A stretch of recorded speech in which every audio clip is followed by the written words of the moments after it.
মুসলিম country Saudi আরব অনবরত এমন সিদ্ধান্ত নিচ্ছে যা ভারতকে হতবাক করছে, আবার খুশিও করছে। বেশিরভাগ কট্টর মুসলিম দেশগুলোর ভারত এবং সৌদি আরবে নিকটতা পছন্দ হচ্ছে না, কিন্তু সৌদি আরব ভারতের জন্য কট্টর মুসলিম দেশগুলোর ছাল ছাড়ানো শুরু করে দিয়েছে। এইবার সৌদি আরবের টার্গেটে ভারতের সঙ্গে বেইমানি করা মালদ্বীপ রয়েছে। মালদ্বীপ যতই একটা ছোট দেশ হোক, কিন্তু তার জঘন্য জঙ্গি ভাবনা চিন্তা অনেক বড়সড়। কিন্তু সৌদি আরব মালদ্বীপের এমন মজা উড়িয়েছে যেটা দেখে আপনারা খুশি হয়ে যাবেন। মালদ্বীপে 99% জনসাধারণ মুসলিম ধর্মাবলম্বী। আজকে তারা সবাই হয়তো সৌদি আরবকে মনে মনে গালাগাল দিচ্ছে।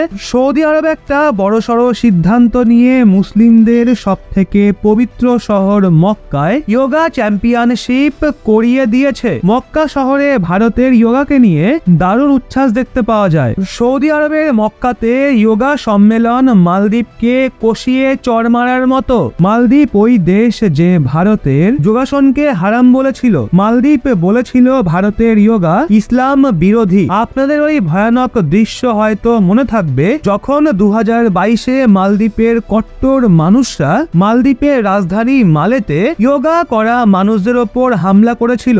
ভারতীয় দূতাবাসের তরফ থেকে যোগা দিবস কার্যক্রমের আয়োজন করা হয়েছিল, কিন্তু মালদ্বীপের কট্টর মানুষরা এটা সহ্য করতে পারে না। কট্টর পন্থীদের ভিড় যোগা করা মানুষদের দৌড় করিয়ে করিয়ে মারে। হামলা করতে আসা মালদ্বীপের কট্টর পন্থীদের হাতে পোস্টার ছিল। ওই পোস্টারে লেখা ছিল যোগাসন ইসলাম নীতি বিরোধী, এটা হিন্দুরা শুরু করেছে। কিন্তু এখন যোগাসন সৌদি আরবের গর্ব হয়ে উঠেছে। সৌদি আরব তো যোগাসনকে ইসলামের সব থেকে পবিত্র শহরে নিয়ে চলে গেছে। সৌদি আরবে হওয়া যোগা চ্যাম্পিয়নশিপে মক্কা ছাড়া জেদ্দা, মদিনা, তাইফ এবং দেশের অন্যান্য শহর থেকেও মানুষজন অংশগ্রহণ করতে পৌঁছে যায়। মক্কাতে যোগা চ্যাম্পিয়নশিপ করিয়ে সৌদি আরব মালদ্বীপের সাথে সাথে তুর্কি, মালয়েশিয়া এবং পাকিস্তানের মতো দেশকেও কষিয়ে চড় মেরেছে। আসলে মুসলিম দেশগুলোকে কদিন আগেও একটা থাপ্পড় সৌদি আরব মেরেছিল, যখন সৌদির সরকার স্মৃতি ইরানি ম্যামকে